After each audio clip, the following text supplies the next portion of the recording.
Bonjour tout le monde, j'espère que vous allez bien.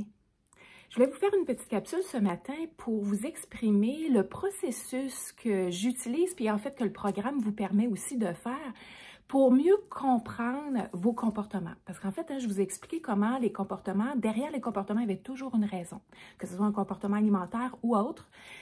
Que vous voulez modifier, il y a toujours une raison. Et derrière, parmi ces raisons, il y a des besoins, un ou des besoins, et des émotions qui sont associées. Alors, hier, je rencontrais une personne, justement, qui fait partie du groupe, et puis à l'occasion, quand les gens sont bloqués, bien, je leur permets de leur parler de vive voix, puis en quelques minutes, je suis capable de les aider. En fait, ce qu'elle me contait, c'est que oui, elle voulait se défaire de l'habitude de manger, de se tourner vers la nourriture. Elle s'était aperçue qu'elle mangeait ses émotions. Donc, c'était vraiment des émotions qu'elle vivait, puis elle se tournait vers la nourriture, surtout en fin de journée, pour se déposer. C'est les mots qu'elle utilisait, se déposer, se calmer, se ressourcer. C'était comme son moment à elle, puisqu'elle travaillait... elle travaille avec ses mains, et puis parce que vous allez voir comment c'est important ça de savoir ce détail-là. Et elle travaille aussi, elle interagit beaucoup avec ses clientes toute la journée. Alors à la fin de la journée, c'est comme si elle avait besoin de rentrer dans sa bulle, de se déposer, de se calmer, puis tout simplement. Et la nourriture, ça faisait partie d'un de ses moyens. Alors la nourriture, elle est associée à ce qui est plaisant, ce qui est calmant, ce qui est réconfortant. Alors là, j'y pose d'autres questions pour voir qu'est-ce qui se passait avant. Donc, y a-t-il d'autres moments? Est-ce qu'elle a toujours fait ça? Puis là, elle me dit non, en fait, c'est surtout lorsque j'ai arrêté de fumer. Puis là, j'ai demandé qu'est-ce que ça t'apportait de fumer? Puis elle disait justement le mouvement. Le mouvement de fumer et aussi la respiration faisait en sorte que c'était des moments où est-ce que c'était réconfortant, je me déposais, je me calmais.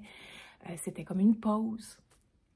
Et puis, on continue à parler, puis elle me dit, « Hey, aussi, elle dit, il faut que je te dise, elle dit, quand j'étais jeune, je retrouvais ce même sentiment de réconfort avec mon pouce. J'ai sucé mon pouce, moi, longtemps. Puis ça, c'est très, très, très, très commun.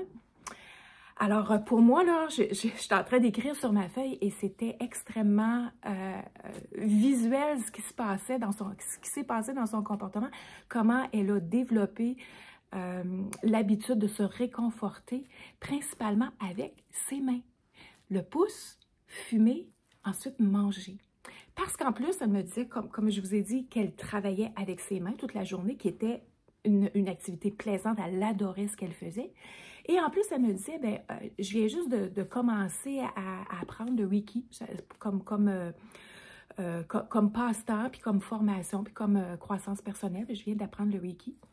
Hein? C'est avec les mains, ça. Puis, alors, c'est là que je lui ai reflété ce que je venais de prendre conscience et que je lui ai dit, si tu veux vraiment trouver autre chose que manger, on va trouver quelque chose avec tes mains, que tu fais aussi avec tes mains, qui va te donner, qui va répondre aux mêmes besoins d'apaisement, de réconfort, mais autre que manger, puis fumer, puis tu vas pas recommencer à sucer ton pouce non plus. Alors, c'est là qu'elle m'a dit, sais-tu quoi? Elle dit, j'avais commencé à regarder, à explorer la peinture à numéros. Puis elle dit, je l'avais comme mis de côté parce que j'avais pas le temps. Puis je dis, voilà. Donc, une fois qu'on prend conscience, c'est ça qui est très puissant.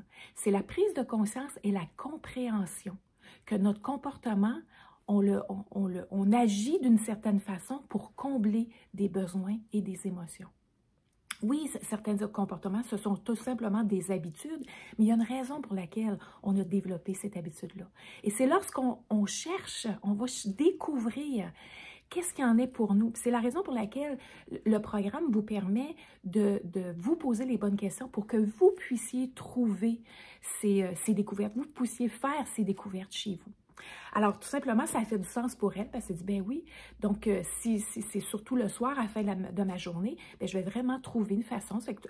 Comme je dis, elle peut faire du Reiki pour elle. Elle faisait la méditation aussi, donc tu peux faire la méditation pour aller chercher le sentiment, le réconfort, le sentiment de je me cale, je me dépose, comme tu peux faire de la peinture à numéros. Si c'est associé comme étant plaisant, alors pourquoi pas? Donc, le but, c'est de trouver quel est le fil conducteur, quel a été le processus depuis les dernières années, puis depuis ma jeunesse, qui a fait en sorte que j'ai comblé ce besoin, que j'avais derrière le besoin que j'ai là maintenant de manger de la façon dont je le fais, de manger à essai, de manger du sucre. Alors, vous pouvez faire exactement les mêmes questions, le même processus pour tous les comportements que vous voulez transformer. Parce qu'on veut transformer les comportements, mais pour ça, on a besoin de les associer à quelque chose qui est plaisant. Parce que le cerveau va toujours vous donner l'envie de faire, de répéter ce qui est plaisant et de vous faire éviter ce qui est pénible. Alors, si vous faites tout simplement juste prendre les idées des autres, puis dire, ah ben ok, c'est ça, regarde, je vais me mettre à faire de l'exercice, ou je vais aller au gym, ou je vais m'inscrire au gym, ou je vais faire ci, ou je vais faire ça parce que l'autre le fait, mais que vous n'avez pas pris conscience que, est-ce que c'est associé comme étant plaisant pour moi présentement?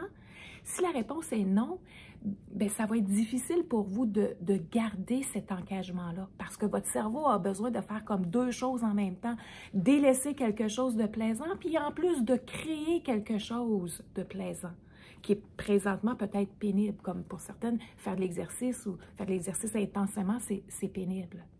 Donc, allez plutôt chercher dans votre environnement, qu'est-ce qui est déjà associé à quelque chose de réconfortant, de plaisant, qui vous désennuie, qui vous donne du plaisir, qui vous donne de l'énergie positive, qui vous donne de la joie, du bonheur, et tentez de faire un peu plus de cette activité-là et un petit peu moins l'activité de manger, surtout lorsque vous n'avez pas faim, lorsque votre corps vous dit qu'il y en a assez.